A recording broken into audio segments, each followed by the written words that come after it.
केशकत्वानां वन्दे तद्गुणलब्धये वन्दे तद्गुणलब्धये श्रीवदमानमात्राय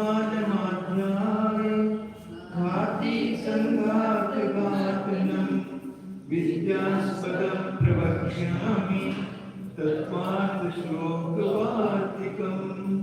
पंचपरमेश्वरी भगवान की जय। जो विश्वोत्तर भगवान की जय। देवादिदेव श्री चंद्र प्रभु भगवान की जय। परम पूज्य श्री उमा स्वामी जी महाराज की जय। परम पूज्य श्री शांति सागर जी महाराज की जय। परम पूज्य श्री विमल सागर जी महाराज की जय। परम पूज्य श्री सरस्वती सागर जी महाराज की जय। परम पूज्य श्री अभिनंदन सागर जी महाराज की जय। परम पूज्य आचार्य गुरुदेव सुंदर सागर जी महाराज की जय। गुरुदेव समंत भद्र स्वामी की जय। परम पूज्य आचार्य श्री सागर जी महाराज की जय।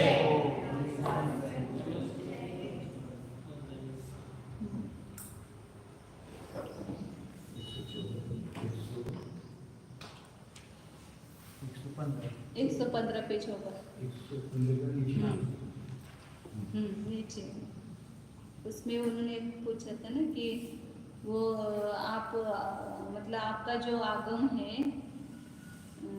उसमें वो सब हिंसा करने के लिए कहा है, तो वो उसको प्रमाण कैसे मानेंगे? तो कहे कि नहीं, वो उसमें तो विधि पूर्वक पशु की बलि दी जाती है, याग वगैरह किया जाता है, इसलिए उसमें दोष नहीं है। और इसमें विधि पूर्वक नहीं है, इसलिए इसमें दोष है। तो आपका ही भी है, वो आपकी विधि के अनुसार आप करते हैं और उनकी विधि के अनुसार वो करते हैं। तो आपका यदि हिंसा का कारण है तो उसमें भी हिंसा का कारण मत मानो। ऐसा कहा था। और उसमें भी वो क्यों करते हैं? क्योंकि ये जो धनवान लोग हैं वो अनर्थ करते हैं, उस अनर्थ से बचाने के लिए भी हमारा करना कर्तव्य से समझकर, धर्म समझकर ही करते हैं ना, इसलिए फिर उनके में और आप में कुछ फर्क नहीं होगा। इसलिए दोनों भी प्रमाण माने तो दोनों भी प्रमाण हो जाएंगे, अप्रमाण है तो दोनों भी अप्रमाण हो जाएंगे।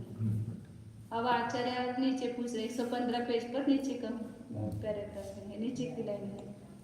यागः श्रेय अर्थिना विहित अनुष्ठान श्रेयस्करत्वात् न सधनबद्ध तद्विपरीतत्वात् इति चेत्।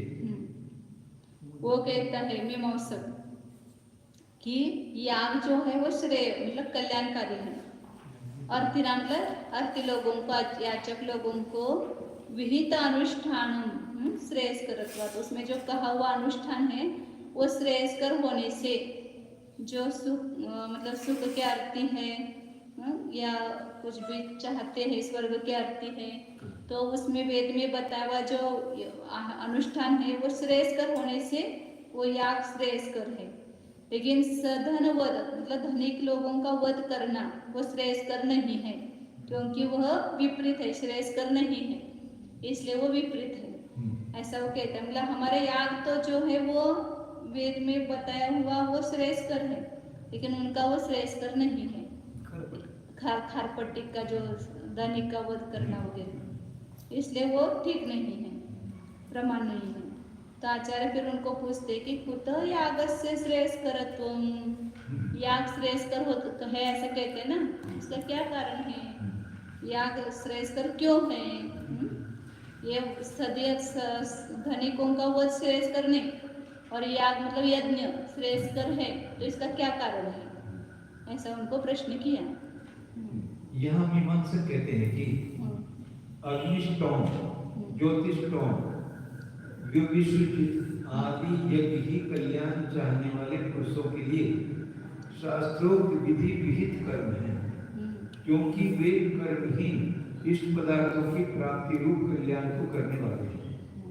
किंतु धनिकों का मारना में वेद में लिखा हुआ कर्म नहीं, क्योंकि वह उससे विपरीत है, दुख का कारण है। यदि आप मीमांसक यह कहोगे तब तो जैन पूछते हैं कि पशुओं के वध आदि अनेक कुकर्मों से संपन्न हुआ यज्ञ भला कल्याणकारी कैसे है, बताओ। धर्म शब्देन उच्यमानत्वात् यह ही यागम अनुतिष्ठति तम धार्मिकः इति समाचक्षते। हमारे याग श्रेयस्कर है कैसे जाना, तो उसके लिए हेतु दे रहे धर्म शब्द है ना उच्चमानत्वात्। प्रतिज्ञा क्या होगी, याग श्रेयस्कर है। क्यों? क्योंकि धर्म शब्द के द्वारा कहा जाता है, उच्चमान है। यो ही यागम अनुतिष्ठति, जो याग मतलब यज्ञ का अनुष्ठान करता है वह धार्मिक ऐसा कहा जाता है, उसकी धार्मिक संज्ञा होती है। जो यज्ञ वगैरह करता है ना उसको धार्मिक समझते हैं, इसलिए श्रेयस्कर है याग। यह जो यस्य कर्ता स तेन समाख्यायते यथा याचिकः लाभकः इति। जो जिसका कर्ता होता है वह उसके द्वारा कहा जाता है, मतलब धर्म का कर्ता वह धार्मिक, ऐसे याचना करने वाला वो याचक, तोड़ने वाला जो है लावक, लुनाती लावक, जो तोड़ता है सुरक्षा वगैरह तोड़ता है ना तो उसको लावक कहते हैं। लावक पक्ष भी होता है कि उस उतार जैसा होता है, तो उसको लावक कहते हैं। इसलिए धार्मिक इसको कहते हैं, जो यज्ञ करता है उसको धार्मिक कहते हैं ना, तो यज्ञ धर्म है इसीलिए तो उसको धार्मिक कहते हैं करने वाले को। यह पुरुषम निःश्रेयसेन संयुनक्तिस् धर्म शब्देन उच्यते न केवलं लोके वेदे अपि। इसलिए जो पुरुष निःश्रेय से मतलब मोक्ष के साथ संयुनक्ति अपने को जोड़ता है वह धर्म शब्द के द्वारा कहा जाता है। केवल लोक में नहीं, वेद में भी उसको धर्म शब्द के द्वारा कहते हैं, जोड़ते हैं। यज्ञम अयजन्त देवः तानि धर्माणि प्रथमानि आसन्निति। यजति शब्दवाच्य एव अर्थे धर्म शब्द पुराने के यजति शब्दवाच्य एव अर्थे धर्म शब्दं समामनन्ति इति शबरः। शबर ऋषि हुए, उन्होंने ऐसा कहा है क्या, यज्ञेन यज्ञम अयजंत देवाः, देवों ने क्या किया, यज्ञ के द्वारा यज्ञ किया, और तानि वे धर्माणि प्रथमानि आसन, वे पहले धर्म करने वाले हो गए। मतलब ये वेद ही पहले प्रधान धर्म थे, क्योंकि देवों ने यज्ञ विधि से यज्ञ किया। मतलब इस प्रकार यजति शब्द के वाच्य रूप अर्थ में यज धातु जो है, यज यजति मतलब यज्ञ करना, पूजा करना, इस अर्थ में ही धर्म शब्द को कहते हैं। कौन? शबर ऋषि। शबर ऋषि यज्ञ शब्द का अर्थ क्या करते हैं? धर्म। इस यज धातु का अर्थ धर्म ऐसा करते हैं।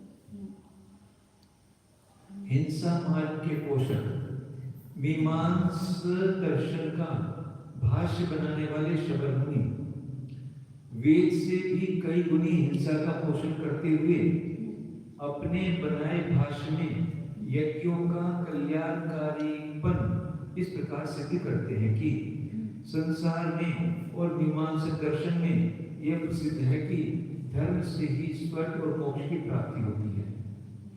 वेद वाक्यों से प्रेरित होकर किए गए ज्योतिषों, अजामेध, कुकुटमेध, भैंसे का आलभन आदि अनेक यज्ञ ही धर्म शब्द से कहे जाते हैं। जो पुरुष निश्चय से यज्ञों को करता है उसको सभी पुरुष धर्मात्मा कहते हैं। धर्म के करने वालों को धार्मिक कहना भी ठीक है, क्योंकि जो जिसको करता है वह उस कर्म के द्वारा व्यवहार में नाम पाता है।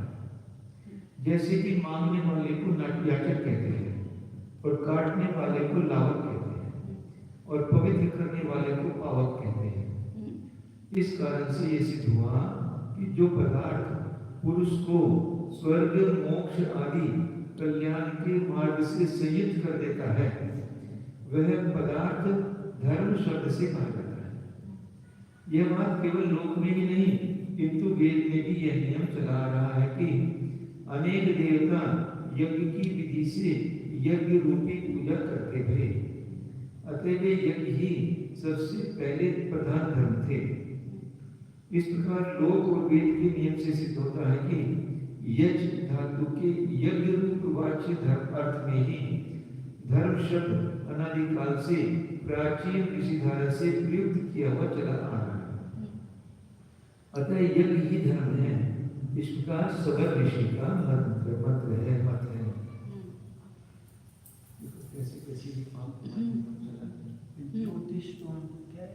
हे यज्ञ के प्रकार आहे. यज्ञाचे त्यांचे प्रकार आहेत ते वेगवेगळा. आता इथं अजामेध म्हणजे त्यात बकरी घालत असतील त्याचे ते अजामेध यज्ञ. ज्योतिष्टोम म्हणजे पण ते काहीतरी असं अग्नी वगैरे पेटवण्याचे प्रकार आहेत काहीतरी त्यांचे ते 5 अग्नी वगैरे असं काय काय प्रकार असते.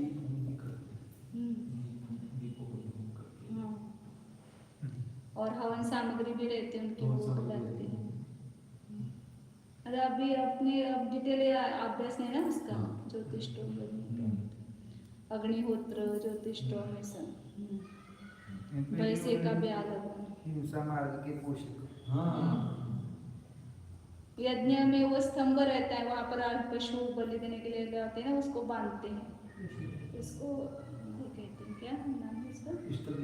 हाँ स्तंभ उसको नाम है विशेष. भांडार करके पुस्तक. हाँ सबका नाम था उसका क्या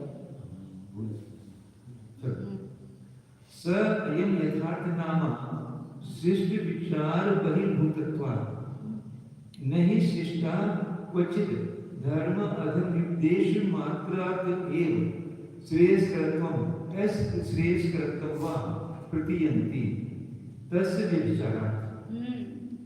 वो जो शबर है ना नाम स्वयं यथार्थ नामा उनका जैसा नाम है वैसा काम है.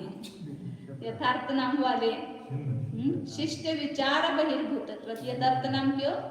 क्योंकि शिष्ट विचार से बहिर्भूत है शबर. शिष्ट विचार से जो बहिर्भूत है उसको शबर. वो यथार्थ नाम वाले क्योंकि शिष्ट विचार से बहिर्भूत है. सभ्य विचारी नहीं सब हिंसा इसका ही ज्यादा उन्होंने प्रचार किया है. नहीं शिष्टा जो शिष्ट होते हैं वे क्वचित धर्म अधर्म व्यपदेश मात्रा केवल धर्म और अधर्म के नाम मात्र से ही श्रेयस्करपना या अश्रेयस्करपना का विश्वास नहीं करते. शिष्ट पुरुष केवल आपने बता दे कि ये धर्म है वो विश्वास कर लेंगे क्या उसको? ये अश्रेयस्कर उसमें जो वैसा जैसा बताया वैसा होना चाहिए ना. धर्म है कि नहीं है ये तो उसके क्रिया से और उससे चलेगा ना. हिंसा हो रहा है तो उसको श्रेयस्कर कैसे मानेंगे? कैसे व्यभिचार ऐसा मानेंगे तो उसमें क्या है व्यभिचार आता है. क्वचित अश्रेयस्करे अपि हि धर्म व्यपदेशं दृष्टः यथा मांस विक्रयिणां मांसार्थे. कहीं पर मतलब ये व्यभिचार दिखा रहे कि मतलब धर्म और अधर्म व्यपदेश मात्र से श्रेयस्करपणा या अश्रेयस्करपणा नहीं है. कभी कभी अश्रेयस्कर में भी धर्म व्यपदेश देखा गया है. अब कोई मांस बिक रहा है और किसी को मांस दान दे दिया तो धर्म है क्या? वो श्रेयस्कर है क्या? वो किसी राजा ने अपना इसका मांस निकाल करके दिया ऐसा कहते हैं ना. हाँ तो मांस बेचने वालों ने मांस का दान देने में भी वो अपना धर्म समझ रहा है तो क्या वो श्रेयस्कर है क्या? नहीं. तो अश्रेयस्कर में भी कभी धर्म का व्यपदेश किया जाता है. इसलिए ऐसा नहीं कि जो धर्म नाम दिया तो वो श्रेयस्कर ही होगा या धर्म नाम दिया तो वो अश्रेयस्कर ही होगा. अब दूसरा दिखा रहे श्रेयस्कर में भी अधर्म व्यपदेश. श्रेयस्करे अपि वा अधर्म व्यपदेशः यथा संन्यासे स्वघाती पाप कर्म इति तद्विधायिनी कैश्चित भाषणात्. और कभी कभी श्रेयस्कर जो है उसमें भी अधर्म का व्यपदेश हो जाता है. जैसे उदाहरण दे रहे कि संन्यास धारण करने में संन्यास करने में स्वघाती अपना घात करने वाला है. मतलब अधर्म को कहते हैं संलेखना लेना पाप है. मतलब अपना स्वयं का ही घात करना है. तो वो श्रेयस्कर है, उसको भी कभी अधर्म उपदेश आ जाता है।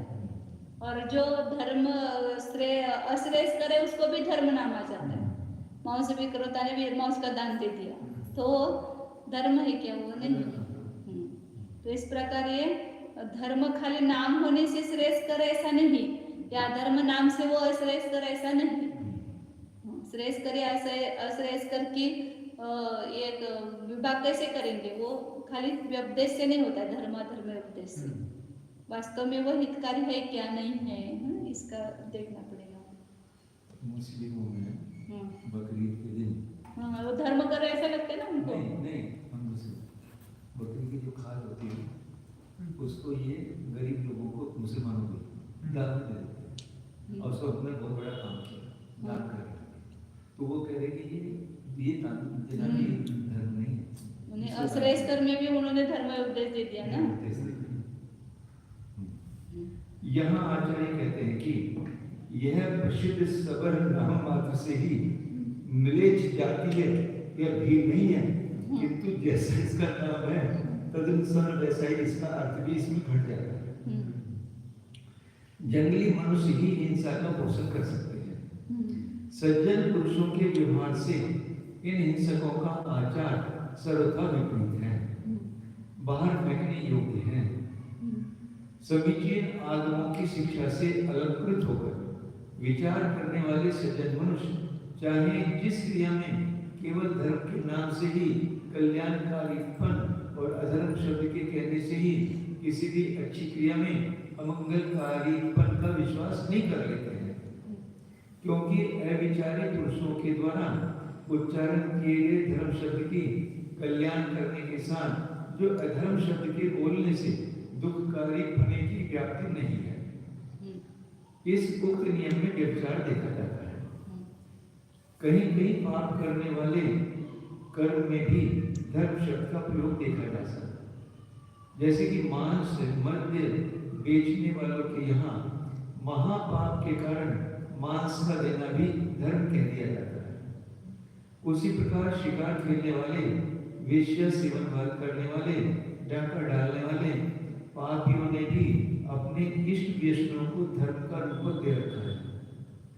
और कहीं कहीं अच्छे पुण्यवर्धक कार्यों को भी लोग अधर्म शब्द से कह देते हैं, जैसे समाधि मरण करने वाला आत्मघात करता है अतः पापी है, बुरा काम करता है। देखो, षट के साथ सज्जनता करना, हिंसक पशु के साथ दया भाव करना भारी अपराध है इत्यादि प्रकार से भी कोई भाषण करते हैं। इसमें सरकार ने भी कुछ एक किया था ना, संलेखना के ऊपर आत्मघात का ये बहुत बड़ा क्षेत्र है, राजस्थान हाई कोर्ट ने दिया था जिसका उसको बड़ा विरोध हुआ था। उन अच्छे कर्मों को कर रहे व्यक्तियों में पाप करना शब्द प्रयुक्त हो रहा है, यह व्यभिचार हुआ। इस कारण हिंसा पोषक यज्ञ केवल थोड़े से आदमियों के द्वारा धर्म कहे जाने से वास्तव में कल्याणकारी नहीं हो सकता है। हाँ, सर्वैहि यस्य धर्मोपदेशः प्रतिपद्यते स श्रेष्ठः नान्यः इति चेत्। वो अब मीमांसक कहता है, थोड़े लोग नहीं, सर्वैहि यस्य धर्मोपदेशः, सभी के द्वारा जिसको धर्म संज्ञा दी जाती है वह श्रेष्ठकर है, अन्य नहीं। सभी लोग जिसको धर्म ऐसा नाम देते हैं वो श्रेष्ठकर है, अन्य नहीं, ऐसा कहता है। तो आचार्य कह रहे तर्हि न यागः श्रेष्ठकरः तस्य सोगत आदिभिः अधर्मत्वेन व्यपदिश्यमानत्वात्। फिर यदि आपने ऐसी व्याख्या की ना कि सभी के द्वारा जिसको धर्म उपदेश दिया जाता है वो श्रेष्ठकर है, तो फिर याग श्रेष्ठकर नहीं है, उसमें नहीं बैठता, क्योंकि सब लोग नहीं मानते इसको। सौगत आदि का नाम लिया, अपना नाम ले लिया आचार्य ने, क्योंकि बौद्धों ने उनका बहुत खंडन किया ना, यज्ञ का, उनकी क्रियाओं का खंडन किया, यज्ञ क्रियाओं का। तो सौगत आदि के द्वारा, आदि में सब जैन वगैरह आ गए उसमें, सौगत आदि के द्वारा जो है उसको अधर्म रूप से कहा गया है यज्ञ को, इसलिए फिर उसको वो श्रेष्ठकर नहीं है, क्योंकि सभी के द्वारा जो धर्म उपदेश जिसको दिया जाता है वही श्रेष्ठकर है। तो आपके यज्ञ सभी ने नहीं माना है, तो श्रेयस्कर नहीं है। यदि यहाँ मीमांसक ये कहें कि संपूर्ण जीव जिसको धर्म शब्द से व्यवहार किया हुआ जानते हैं वह अवश्य कल्याणकारी है, अन्य डाका डालना आदि नहीं, क्योंकि डाका डालने को सभी लोग धर्मकारी नहीं कहते। आपके इस प्रकार मानने पर तो आपका यज्ञ भी कल्याणकारी नहीं हो सकता है, क्योंकि बौद्ध, चारवाक, जैन आदि मतानुयायियों ने इस यज्ञ को अधर्म शब्द से निरूपण किया है। अतः सबके द्वारा धर्म शब्द की प्रवृत्ति यज्ञ में नहीं हुई। सकले ही वेदवादी भी यागस्य धर्मत्वेन व्यपदिश्यमानत्वात् श्रेयस्करत्वे सर्वे कार्पटिके सधनवदस्य धर्मत्वेन व्यपदिश्यमानतया श्रेयस्करत्वं किं न भवेत् यतः श्रेयार्थिनां विहितानुष्ठानम् अनुष्ठानं न स्यात्। वो कहता है कि सभी वेदवादियों ने याग को, यज्ञ को धर्म रूप से उपदेश दिया है। जितने भी यज्ञ को मानने वाले ना उन सभी ने तो इसको धर्म रूप से कहा है, इसलिए श्रेयस्कर है। ऐसा आप कहेंगे तो फिर सभी खारपट्टिकों ने सदन के वध करने को धर्म कहा है, फिर उसको भी श्रेयस्कर मानो। उपदेश मानते हैं श्रेयस्कर तुम क्यों न भवे, तो उनका भी वो श्रेयस्करपना क्यों नहीं होगा उनके उद्देश्य में भी, कि जिससे श्रेयोर्थिनाम सविहित अनुष्ठानम न स्यात्, जिससे कल्याण के अर्थी को वह विहित अनुष्ठान न हो। आचार्य बरोबर उनको वो जो नहीं मानते ना वो लेकर के उनका खंडन बरोबर करते हैं। मीमांसकांनी खारपेटचं खंडन केलं हाँ। आणि बौद्धांनी मीमांसकांचं केलं। हाँ, बौद्धांनी सब यज्ञ वेद का निषेध करते हैं ना बौद्ध। चारवाक, बौद्ध और जैन ये वेद को मानते नहीं ना। तो उसका वेद में जो कहा है उसका सबका धज्जा उड़ाई उन्होंने, बौद्ध ने एक एक को लेकर के। पुनः यदि मीमांसक यहाँ यूं कहेंगे कि वेद के अनुसार चलने वाले मीमांसक, वैशेषिक, शाक्त, भैरव सब मानते हैं और पौराणिक सभी विद्वानों ने यज्ञ को धर्म रूप से निरूपण किया, अतः यज्ञ कल्याण करने वाला धर्म है। ऐसा होते सकते तो हम इस पर हम जैन भी कहते हैं कि खरपट मत के अनुयायी सर्व पंडो, डाकू और बोल शिल्पों ने धनिकों, कृपण और हिंसक, क्रूर, सिंहों, सर्प, व्याघ्र आदि प्राणियों का मारना भी धर्म रूप से कहा है। इस कारण फिर उक्त क्रियाएं कल्याण करने वाली क्यों न हो जाए, जिससे कि कल्याण के चाहने वाले पुरुषों के लिए वह धनिकों का मारना आदि शास्त्रों अनुष्ठान न हो सके। अर्थात यज्ञ में पशु वध के सदृश धनिकों का मारना आदि भी कल्याणकारी हो जाएगा। यह अपारना हुआ। लोक गहितत्वम उभयत्र समानम। ऐसा कहेगा कि धनिकों का वध करना है तो लोक निंदे कार्य है, लोक में उसकी निंदा होती है, तो ये दोनों में समान है। यज्ञों में पशुओं को बलि वगैरह देना ये भी तो लोक गहित है, लोक निंदे है, इसलिए दोनों में समानता है। जो आप अपने में कहेंगे वो धनिकों को सदन वध कार्यपटकों को जो दोष दोगे ना वो सब उनको भी आएगा, क्योंकि पशुओं का बलि देना, प्राणियों को मारना दोनों में समान ही है ना।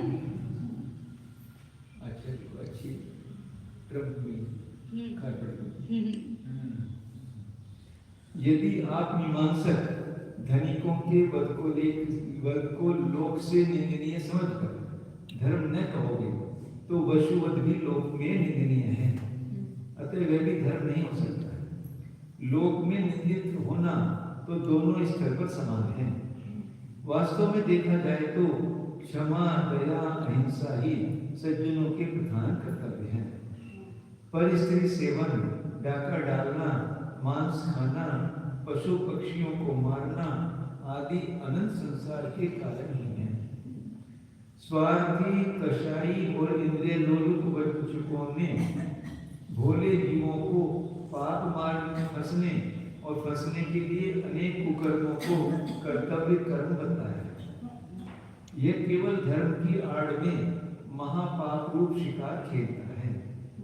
कई पशुओं के वध करने से भी भला धर्म हो सकता है क्या? यदि ऐसा ही हो तो यजमान अपने इष्ट पुत्र माता पिता आदि का होम क्यों नहीं करता है? स्वयं का होम करने स्वर्ग जाता है तो जैसे यजमान को और उसके बाल बच्चों को मरने का दुख है, उससे भी कहीं अधिक पशुओं को मरने में दुख है। जैसे अपने प्राण है वैसे पर के जान, कैसे हरते दुष्ट जन बिना पाप पर के प्राण ऐसे। अतः ऐसे हिंसक यजमान को और हिंस पशुओं को कैसे भी अच्छी गति प्राप्त नहीं हो सकती है। धनिकों के मारने में भी लोगों को गहरा स्वार्थ है। वे परोपकार और वात्सल्य का तो उपदेश देते हैं, किंतु अनेक अनर्थों का मूल कारण धनिकों का वधरूप कार्य करते हैं। क्या पुण्य पाप रूप व्यवस्था संसार से नष्ट हो सकती है? ये तो हमेशा रहेगा ही। कोई धनिक रहेगा, कोई गरीब रहेगा। इसको आप एक करना चाहेंगे तो ऐसा कभी हो सकता है क्या? कोई धनी है तथा अन्य दरिद्र, एक विद्वान है दूसरा मूर्ख है, एक रोगी है दूसरा निरोग है। इसी प्रकार कोई स्त्री है अन्य जीव पुरुष है। तीसरे प्रकार के पशु जीव हैं, अनेक बालक हैं, कई युवा हैं, बहुत से बूढ़े हैं, कोई जड़ है, कोई अंधा है, कितने ही चेतन हैं, इत्यादि प्रकार से पुण्य पाप के फल रूप संसार की व्यवस्था है। केवल धनिकों को मार डालने से उक्त प्राकृतिक नियम का क्षय करना अपने पैरों में कुल्हाड़ा मारना है। संसार भर में भेद स्वाभाविक है, अर्थात स्वात्मभूत अदुर्लभ गुण के द्वारा प्रत्येक वस्तु संपूर्ण पर पदार्थों से भिन्न स्वरूप है। सर्वज्ञ और इंद्र चक्रवर्ती आदि भी आकर वस्तुओं के केवल अन्वयी होकर पाए जा रहे हैं, भेदभाव को मिटा नहीं सकते। केवल अन्वयी क्यों होकर पाए जा रहे हैं? सर्वज्ञ इंद्र चक्रवर्ती आदि अभी आकर वस्तुओं के केवल अन्वयी होकर पाए जा रहे हैं, ऐसे क्यों? मतलब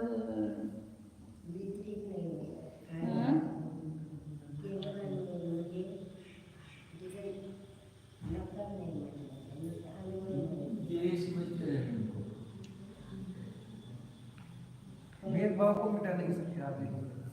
मतलब वो आगे उन्हें भेदभाव को मिटा नहीं सकते, बराबर है। केवल अन्वय होकर पाए जा रहे हैं, मतलब उनको केवल उनके ऊपर समता भाव रखते हैं, सब है कि दया रखते हैं। नहीं, अलग अलग पाए जा रहे हैं सर। नहीं, अलग अलग नहीं सकते, केवल वस्तु में सर्वज्ञ भी आकर के सबको समान कर सकते हैं क्या? नहीं। इंद्र भी आकर के सबको समान कर सकते हैं क्या? सबका भेदभाव मिटा सकते हैं क्या? नहीं मिटा सकते ना। ये गरीब श्रीमती तो भेद रहेगा ही हमेशा। वो सब पुण्य पाप का उदय है ना, वैसे होगा ही।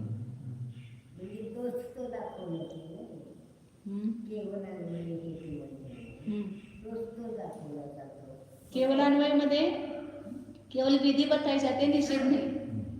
जहाँ हेतु है वहां पर साध्य है, वो केवल अन्वय होता है।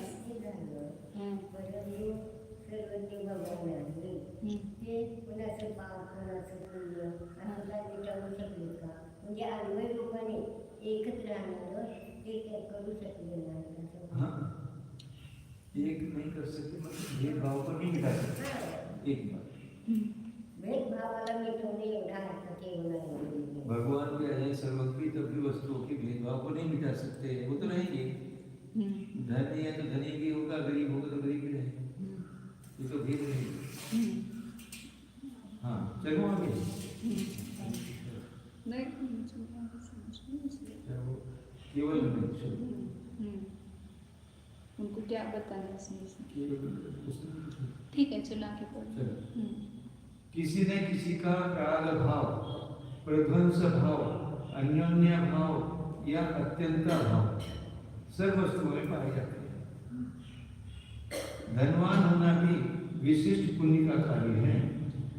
सादा वेदनीय आदि शुभ कर्मों की वजह से यह जीव धन पुत्र आदि विभूति को प्राप्त करता है और पुण्य के न होने से अनेक दुख झेलता है। अतः खरपट के मत और मीमांसा के मत के अनुसार चलने में लोक निंदा होना बराबर है। केशांचित अगहित तत्व गहित चेत कि हाँ किन्हीं की तो अगरितपना है, मतलब सभी की निंदा नहीं होती है। कुछ जो ऐसा कर्म करते हुए भी उनकी निंदा नहीं होती है, अगरितपना है, ऐसा कहेंगे तो उसका उत्तर आगे देंगे।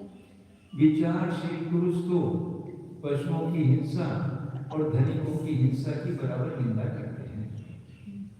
किन्हीं किन्हीं के यहाँ निंदा न होना भी दोनों में एक सा है। शायद मीमांसक यह कहें कि काली देवी के उपासक या यज्ञ करने वाले कर्मकांडी पुरुष यज्ञ में होने वाले पशुवध की निंदा नहीं करते हैं। इसका उत्तर सुनिए।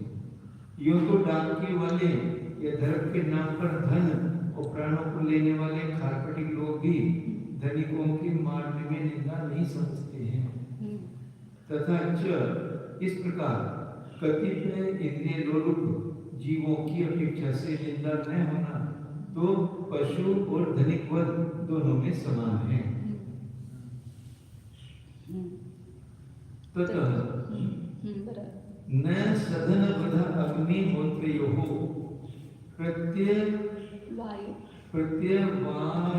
प्रत्यवाय इतर साधनत्व व्यवस्था। इसलिए सदन वध में तो प्रत्यवाय है, मतलब स्वदोष है, और अग्निहोत्र जो यज्ञ करते हैं उसमें इतर मतलब प्रत्यवाय नहीं है, मतलब उसमें कोई विघ्न नहीं है, उसमें कोई दोष नहीं है। ऐसी साधन व्यवस्था करना ठीक नहीं है।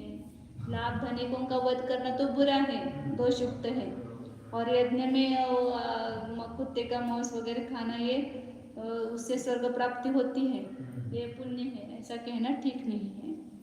यदि दोष है तो दोनों में है, और नहीं है तो दोनों में नहीं है।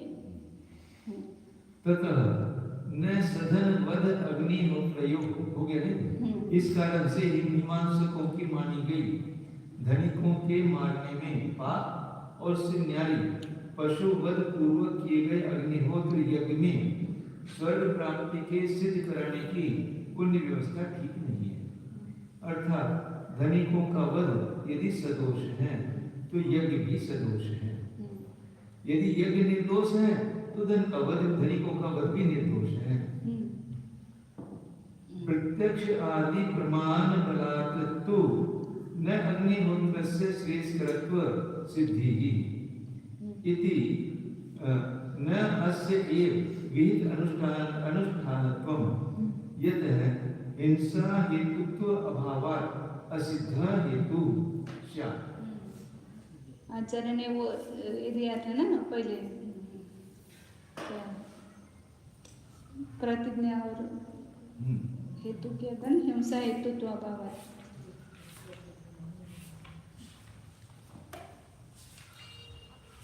इस पर ही चल रहा है ना। किस पर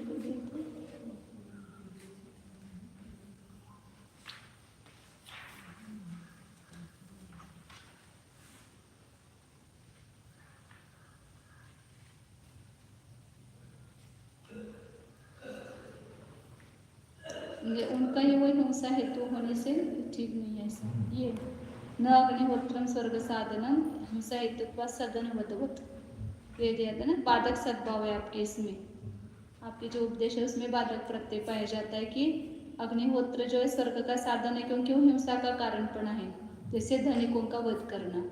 तो हिंसा का कारण पड़ा, इस हेतु को असिद्ध सिद्ध किया था। ये हेतु सिद्ध नहीं है, क्योंकि विधि पूर्वक यदि वो इत्यादि करते तो उसमें हिंसा नहीं होती है, ऐसा उन्होंने असिद्ध ठहराता हेतु को। तो यहाँ पर आचार्य ने खंडन किया उसका कि प्रत्यक्ष आदि प्रमाण के बल से जो अग्निहोत्र है उसमें श्रेयस्करत्व की सिद्धि नहीं होती है।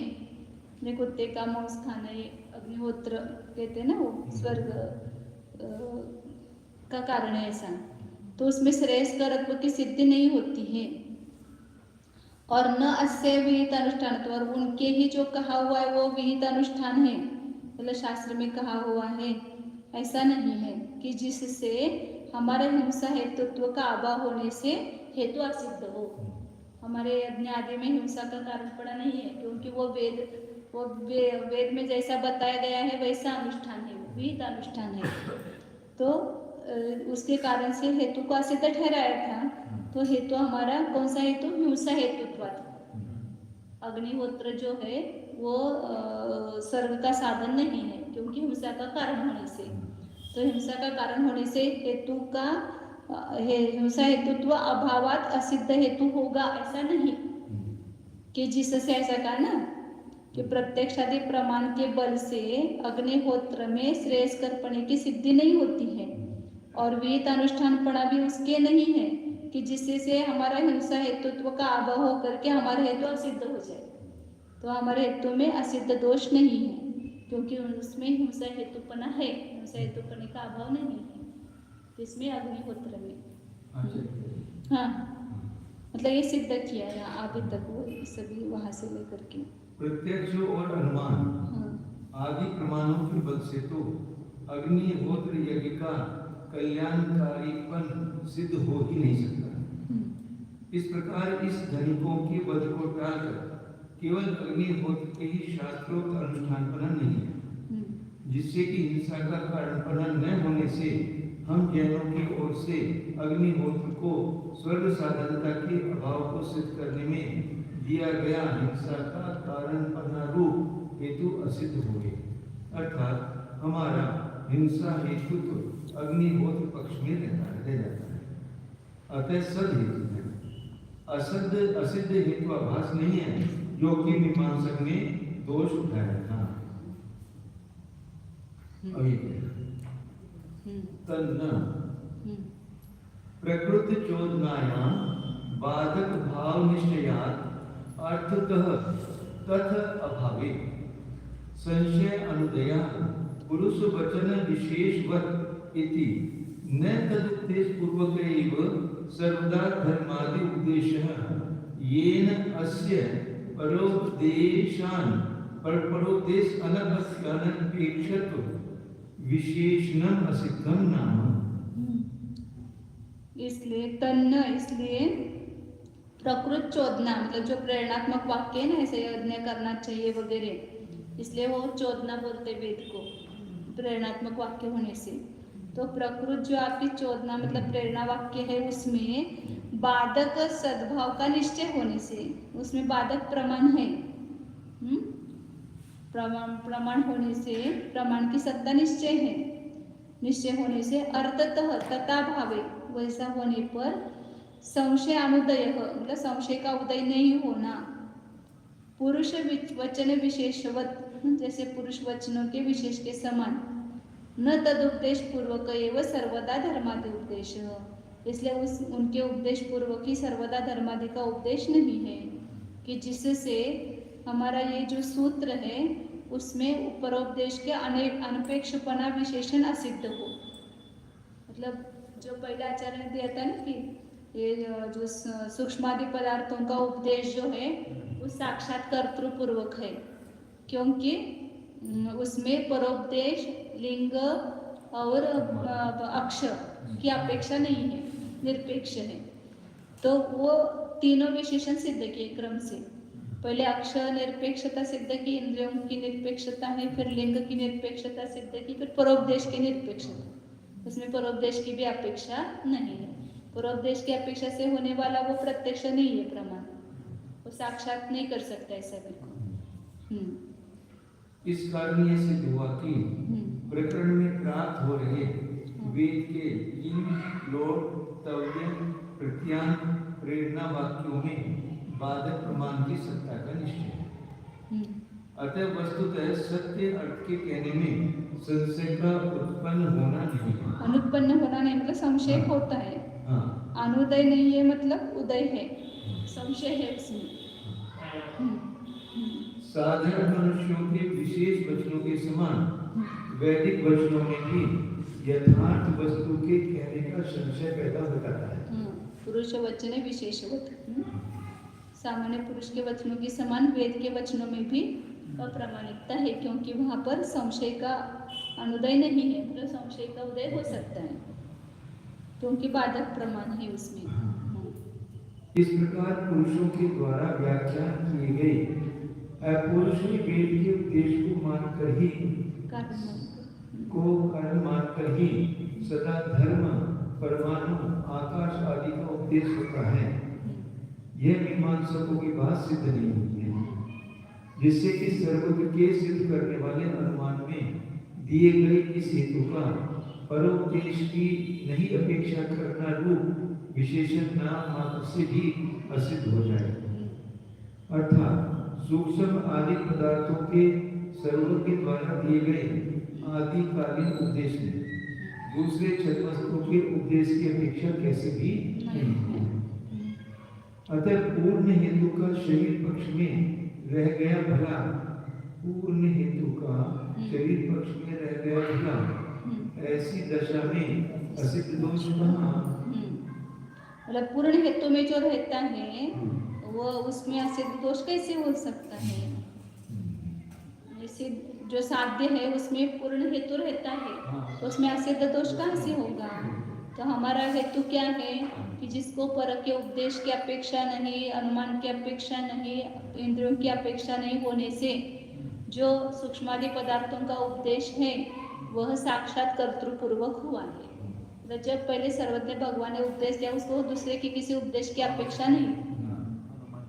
आप बोलते ना कि मतलब वो उपदेश पूर्वक ही ये हो सकता है, किसी पुरुष के उपदेश पूर्वक ही ये धर्म आदि का उपदेश हो सकता है, परमाणु, आकाश आदि का।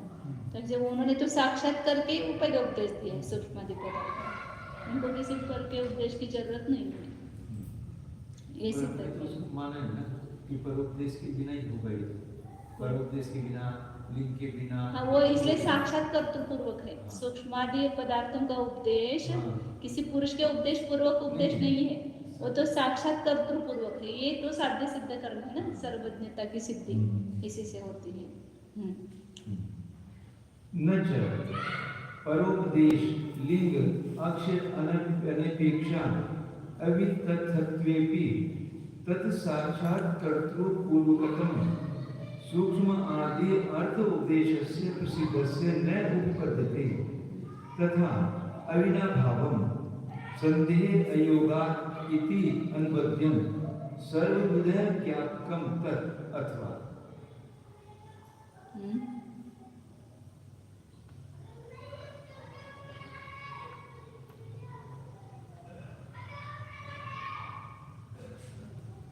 ये आगे का चल रहा है ना अभी, परोपदेश वहाँ से चल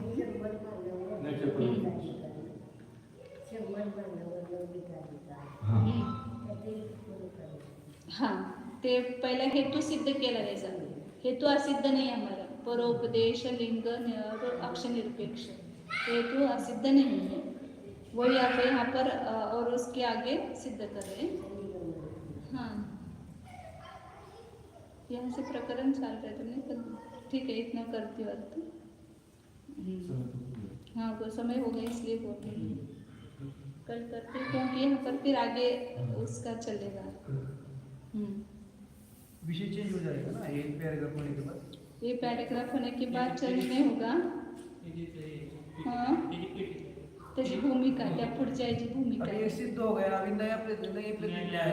नहीं, ये सिद्ध हो गया पहले का, अब जो आगे का कुछ विषय उठाना है ना, हाँ। तो उसके लिए भूमिका बनाते हैं पहले, तो वो दूसरा जो कहता है उसके लिए उत्तर देंगे फिर। अच्छा है, वही यानी प्रतिज्ञा हेतु अलग देंगे ना अभी नया। नया देंगे। हाँ, हेतु को उन्होंने कहा महाराज हेतु असिद्ध नहीं है, सिद्ध है। ये परोपदेश के बिना, इंद्रियों के बिना, अनुमान के बिना। हाँ, अनपेक्षा अवितत्वे अपि तत्साक्षात् कर्तृपूर्वकत्वं सूक्ष्मादि अर्थोपदेशस्य उपदेशस्य प्रसिद्धस्य न उपपद्यते। घटित नहीं होता ऐसा नहीं, क्योंकि तथा अविनाभावम संदेह अयोगात, अविनाभाव का संदेह नहीं है, मतलब अविनाभाव संबंध है कि नहीं उसका ऐसा नहीं है। इसलिए सर्वज्ञ का ज्ञापक जो है अनुमान वो निर्दोष है, मतलब ये पहले का निर्दोष है, अब अथवा करके दूसरा देखो, दूसरा। इतना पढ़ने तो पढ़िए, क्योंकि ये यहाँ से अथवा करके ये सार्थक हो जाएगा। परोपदेश लिंग और इंद्रियों की अपेक्षा रखते हुए भी सूक्ष्म आदिक अर्थों के पहले के सत्यार्थ उपदेश में उनके विशुद्ध प्रत्यक्ष करने वाले सर्वज्ञ के द्वारा ही उपदेश पूर्वक होना प्रसिद्ध है। उक्त हेतु की साध्य के साथ व्याप्ति नहीं है, यह नहीं समझना चाहिए, क्योंकि हेतु का इसी प्रकार साध्य के साथ अविनाभाव संबंध होना संदेह रहित सिद्ध हो चुका है। अतः अब तक सर्वत्व को सिद्ध करने वाला ज्ञापक अनुमान निर्दोष सिद्ध हो गया। ये तो अब यहाँ अगली भूमिका है। नहीं बस कर। नमो